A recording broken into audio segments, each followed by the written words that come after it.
Hello, you wonderful people, and welcome to the English Right Now podcast, an English learning podcast to help English learners around the world. And we talk about a specific subject. And in this podcast, we're talking about Christmas Day in our homes. British Christmas, it's not really about doing things perfectly, it can be about routines. And we're going to teach you at least 10 pieces of related vocabulary along the way. We say at least 10 because it's a real conversation with my dear friend Rob. Ho, ho, ho! Hello! Ho, ho, ho! Hello, Roy. Happy Christmas to you. I thought you forgot my name then. It was such a pause. I was worried. I thought he was going to go for Santa. Yeah. Hello. How are you today? Yeah, you do look a bit like Santa, actually. Sort of darker Santa. You know, no white hairs yet, but there's a few. They're coming through. They're coming through. They're saying hello. I have to kind of, yeah. Yes. I'm going for it. I'm good, Roy. I'm good, Roy. Getting into the festive mood in this festive period. It's almost Christmas, so we thought we'd talk about this, about our Christmases. Yeah. So you say you're getting into got the tree. Yes, yeah. It's a lovely tree. Thank you. Lovely tree. Have you got a star? Is there a star on top? Yeah. Yep. Oh, there was. I think it's fallen down. It's lost its star a bit. You've got a cat though, haven't you? So probably. The tree's up in our house. We are ready, but we're going to specifically talk about Christmas Day. Christmas Day. We talked a year ago. We started this podcast about a year ago, and we were talking about typical Christmas time traditions. And in this one, we're just going to talk about our Christmas days, because just want to know about you, Rob. So you use the word festive. It is a key piece of vocabulary. It's more than more than this idea of celebration. It implies seasonal warmth, this winter coziness, this winter warmth, the lights, the food, the atmosphere. So we very commonly use it to talk about Christmas, this feeling of like Christmassy, being Christmassy. Are you feeling festive? Yeah, I am. It's not particularly cold outside. I mean, we always associate Christmas with being really cold and snow. But as you know, we rarely get snow in the UK at Christmas. You might get it later on in the winter, but on Christmas Day itself, it's likely to be wet, windy, a bit dreary. It's a shame. But anyway, at least we have lights to light up the house. And it's you talk about Christmas. Obviously, it's a Christian festival, but also some people call it, if they're not Christians, maybe they call it the Midwinter Festival because it's the middle of winter. It's dark and it's a good time just to brighten up your house. Some people just write Xmas, don't they, as well? Yes. To get away. I mean, you say it is traditionally a Christian festival. I know a lot of people kind of do, there's enough people that sort of get involved on the religious side. But for most people, Christmas is just about family, presents, giving presents, receiving presents, food, a lot of food. So it's very much detached for most British people from religion.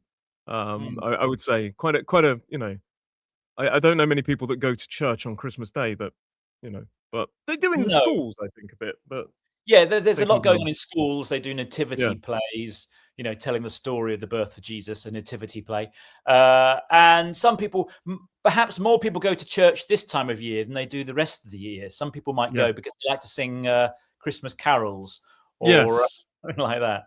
Yeah, would you like to give us a blast? No. Save it for later. Save it for another podcast. We'll launch our new album. We'll be like the new Robson and Jerome. Yeah. Roy and Rob sing Christmas carols badly in brackets. So how does Christmas Day start in your household? It starts quite slowly now. Again, it depends on your children, doesn't it? When you used to have very young children, they used to come running up to the bedroom at maybe 5, 6 o'clock in the morning, seeing what Santa had brought them in a stocking, because usually there was a big stuffed sack left downstairs by somebody full of presents, and they wanted to open them. Now, being teenagers, they're not in so much of a rush, and I'm not in a particular rush. So it starts fairly quietly, and we gradually drift downstairs just to see what presents are under the tree. Yeah. And then we open the presents. Yeah. So my son is younger than your children. So we're still going through that phase of 5 o'clock, 6 o'clock in the morning, the excitement, the anticipation, Yes. this kind of build up, the build up to this event. Mm. And I know in some cultures they drink, the party is on Christmas Eve. I'd say the Mm. big party for us is on Christmas Day. And that's possibly because children wake up at 5 o'clock in the morning and nobody wants a hangover. Um, Yeah.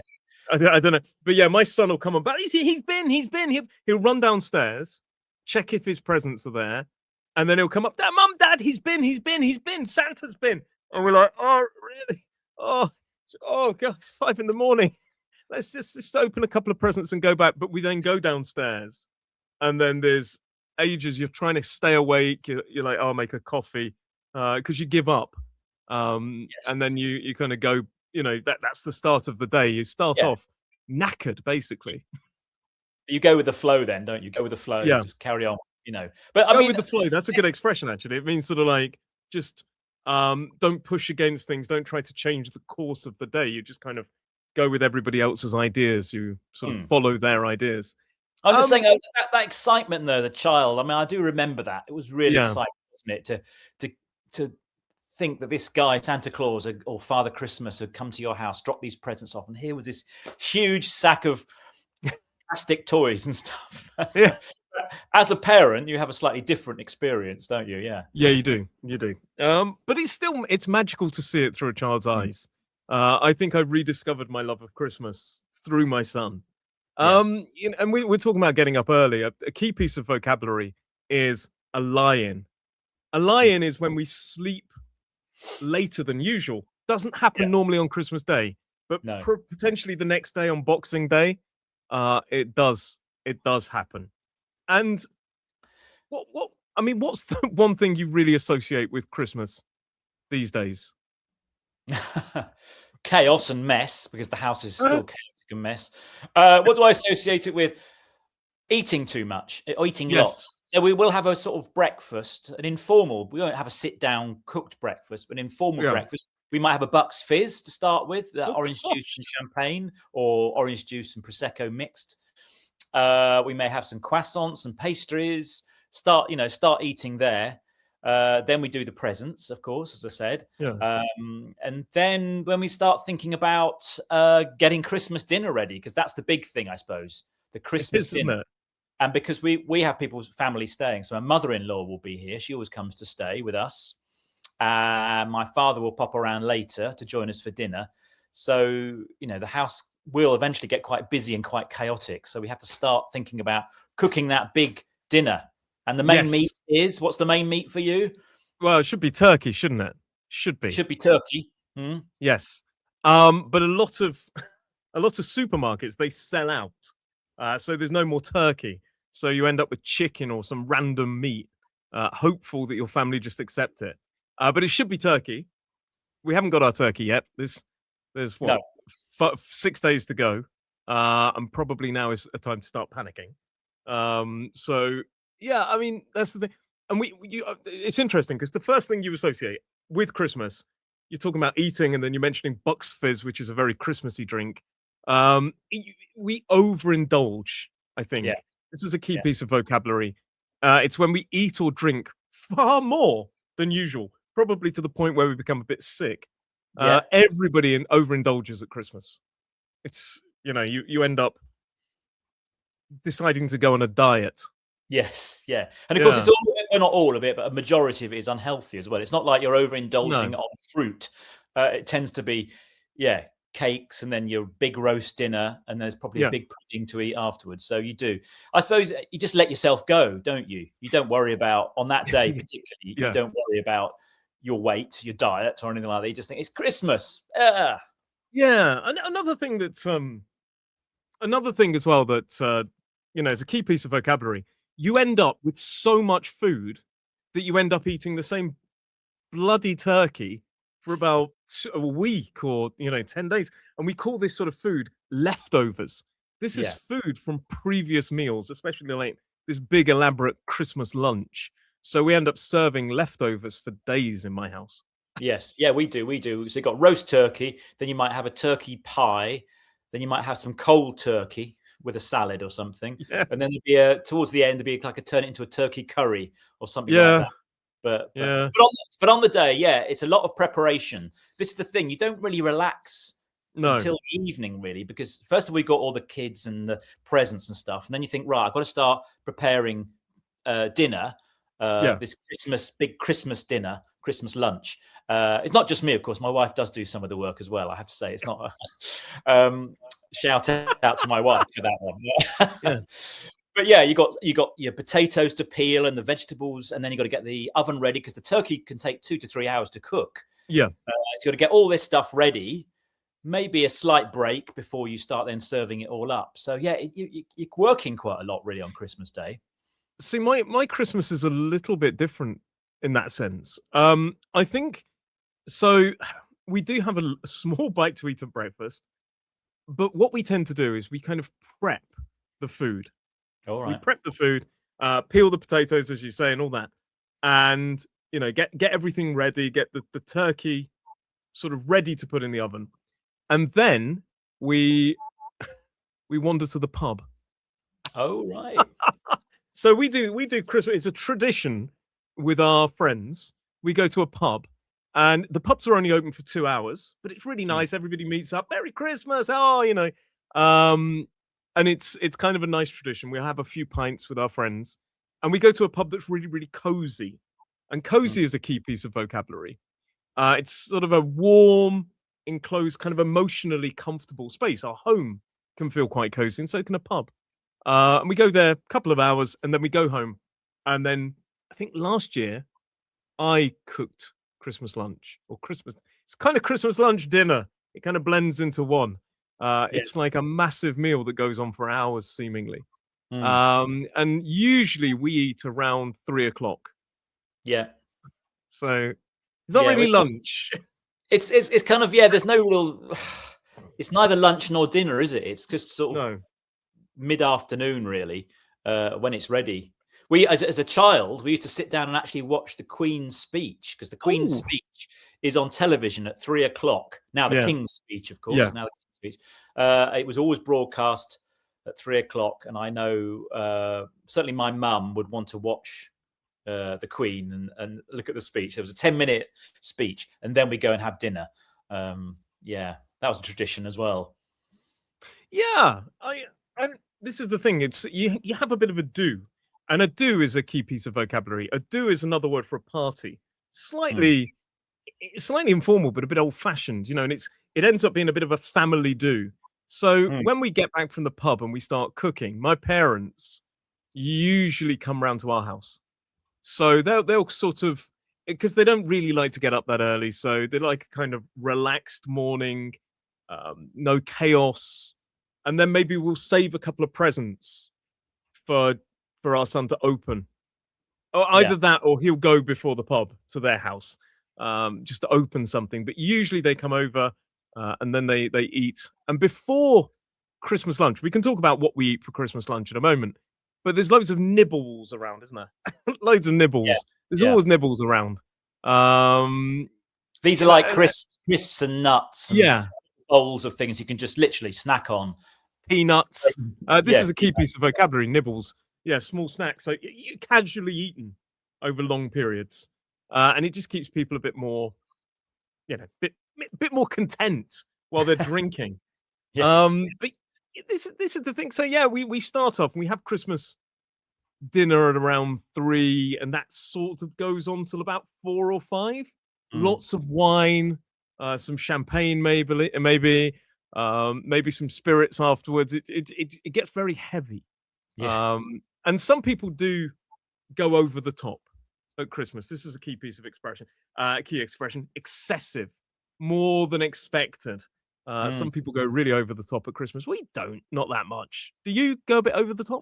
No, I wouldn't say over the top. I mean, yes, we do eat more than we normally would. And so, a regular roast dinner might be roast chickens and potatoes and a couple of vegetables. Whereas here we probably have a choice of 4 veg. We'd have the turkey, we'd have the roast potatoes. Then we might have pigs in blankets. Yeah. Little sausages wrapped in bacon. And little extra things like that fill you out. Of course, the other tradition is must have Christmas crackers to go with dinner. Oh yes, Crackers, which we pull, bang, and inside these crackers are a little gift and joke usually, and a paper hat. It's very important to wear the paper hat. Bad joke, terrible hat, and a terrible toy. Unless you buy your crackers, I don't know where you buy your crackers, but my crackers just awful. Yeah. I should have brought some cracker jokes today to read out. Well, I'll save them, okay, and I'll read them out on another podcast. Okay, we can do a whole podcast about puns. I just did one about puns. But did I tell you at the moment I'm reading a book about anti-gravity? It's impossible to put down. But anyway, that's the only pun I could think of right now. Anyway, moving on. Yes. No, but you talked about going to the pub, which is interesting because I tend to leave the house every day of the year. I'll go out for some reason, whether a walk or to drive somewhere. Christmas Day is probably the only day of the year that I don't actually leave the house. And because it's winter and the days are short, by about 3:30, it's getting dark outside, and then you don't want to go out anyway. So the curtains are drawn at 4:00, and you're in the house for the rest of the day.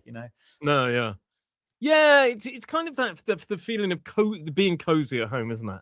And I do get it. I mean, it's a tradition that we've kind of created with my friends, and I enjoy it. But probably if somebody said no, not this year, I think it'd be very easy to convince people not to, because it is.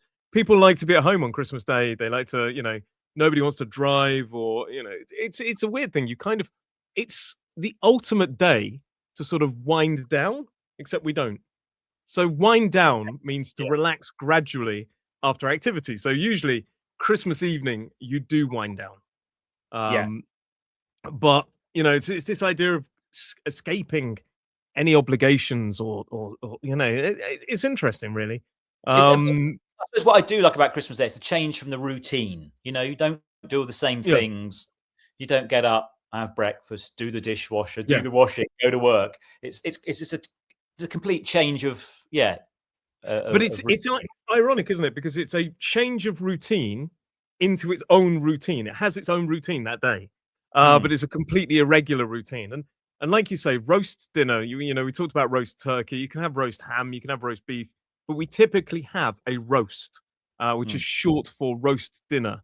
And we call it Christmas dinner, but it's a typical roast with a few.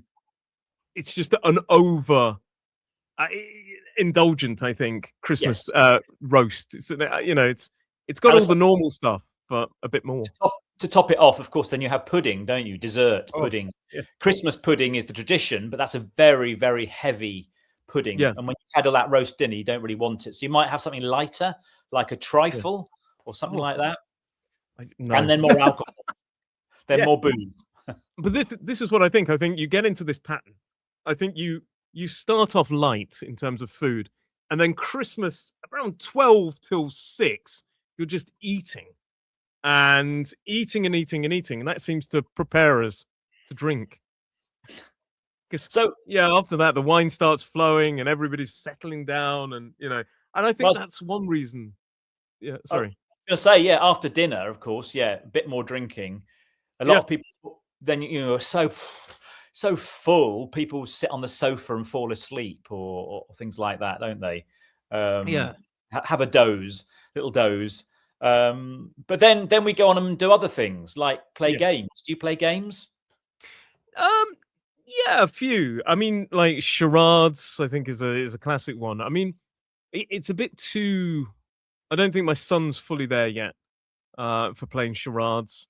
Maybe some board games, but again, I think usually in my house it flips to the telly, right? Christmas telly, which is interesting because telly is slang for TV, and there's specific things. What games do you play? Well, I mean, again, when we were younger and when the children were younger, we play your traditional games. We actually might play musical statues. Where you dance to the music. When the music stops, you freeze, and if you move, you're out. Musical bumps. One thing we still play, and my son likes to make it, is pass the parcel. So you get a gift, and you wrap it in lots and lots of layers. You pass it around the room to the music. When the music stops, if you're holding the parcel, you take a layer off, and if there's nothing in it, you carry on until you get to the gift in the middle. And we still like playing pass the parcel. You play old school rules. Yes, yes. Yeah, no, because I watched an episode of a TV show. It's a kids' TV show called Bluey, and this family now puts a toy on every lair, and then this guy's like, "Well, we need to play old school rules because what does that teach children?" And then they grow to love it. Yeah, I love Pass the Parcel. By the way, I was watching that with my son. It's not just Go on. but yeah, I know. Guilty pleasure. Usually people kind of potter around or potter about, key piece of vocabulary, around home on Christmas Day. They to potter about or potter around means sort of move around doing small, very unimportant tasks. So quite commonly we say, "Oh, I spent all Christmas morning pottering about the house or pottering around the house." But yeah, I mean, this is the thing. So I wanted to ask you a question. How is Christmas different now compared to when you were a child? Mm. How was Christmas before the Industrial Revolution?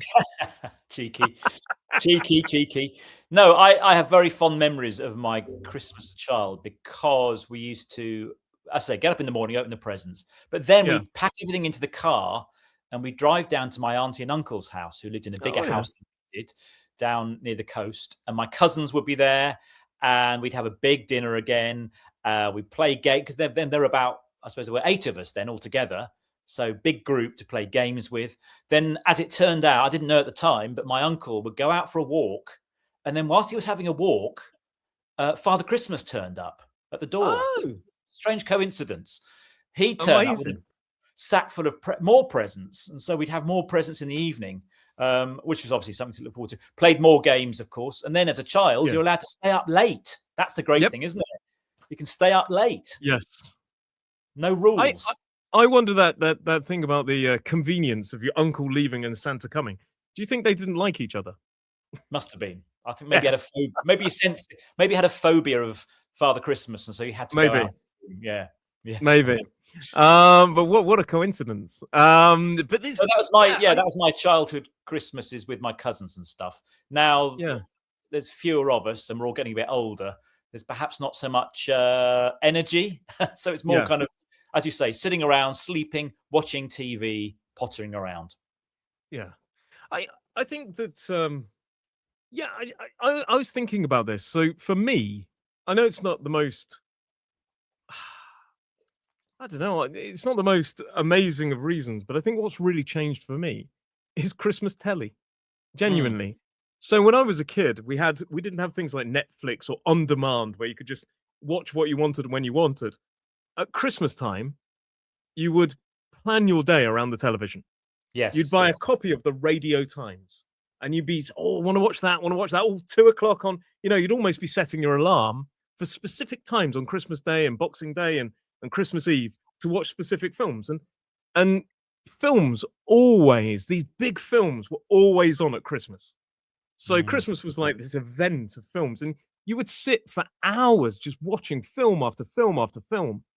And what is your ultimate Christmas film? Oh, well, I'm glad you mentioned this because you're quite right. So TV was an appointment to view. You had to make an appointment Yes. to watch something. You couldn't record it. You couldn't stream it. You had to watch it when it was on TV. Good point. So, and the big highlight of Christmas was always they showed a James Bond film. You know, Oh, it was always so a your big, Christmas the films latest are James James Bond Bond. film. James Bond, yeah. They did, didn't they? They did. So for me, I remember the same 3 trilogies. So 9 films, 3 films of 3 trilogies. And it used to be quite often Christmas Eve, Christmas Day, Boxing Day, and potentially New Year's Eve, New Year's Day, and the day after, that these 3 films always appeared. And it was the original Indiana Jones Mhm. trilogy, Yeah, the yeah. original Star Wars trilogy. So on Christmas Day, you often got Empire Strikes Back. Yes. Uh, Return of the Jedi was on Boxing Day, or it was Back to the Future, or sometimes all 3. Mhm. And that's why when people say, "What is your ultimate Christmas film?" Obviously, Die Hard, obviously Gremlins. Those are Christmassy films for me. But I always say Star Wars, Indiana Jones, and Back to the Future because those are the films that I associate watching with my grandparents and my uncles, my aunt, and getting Yeah. everybody watching. Oh, Back to the Future's on, and I must have seen it about 50 times. I must Yeah. have done over And- my life. But every year, not that I'm, been watching Yeah, it for 50 it was a years. real treat, wasn't it? Getting the film Yeah. you really wanted to be able to watch on the TV. And of course, the other thing, alongside the films, a lot of these shows have Christmas specials, don't they? Christmas Day Yes. is the day for a Christmas special, a comedy show Christmas special, or a drama Christmas Yeah. special. Didn't Only Fools and Horses often have Christmas specials? Yes, they did. Yeah. They did. And of We course, definitely. last year the big one was Gavin and Stacey, a Oh long-running yeah. sitcom, and the story came to an end with a big, long, almost filmic kind of Christmas special, which got a lot of viewers. Did you watch it? I did actually. Actually, it was very good, I have to say. Yeah. I didn't. I never got into it. Really. I kind of missed the boat on that one. The whole series. I think it was just when I was at an age where I wasn't watching much TV. So Okay. Missed the boat though. That's a good expression. good, isn't it? Yeah, miss the boat is when you miss an opportunity or miss an event. Yeah. Good. Thank you for pointing that out.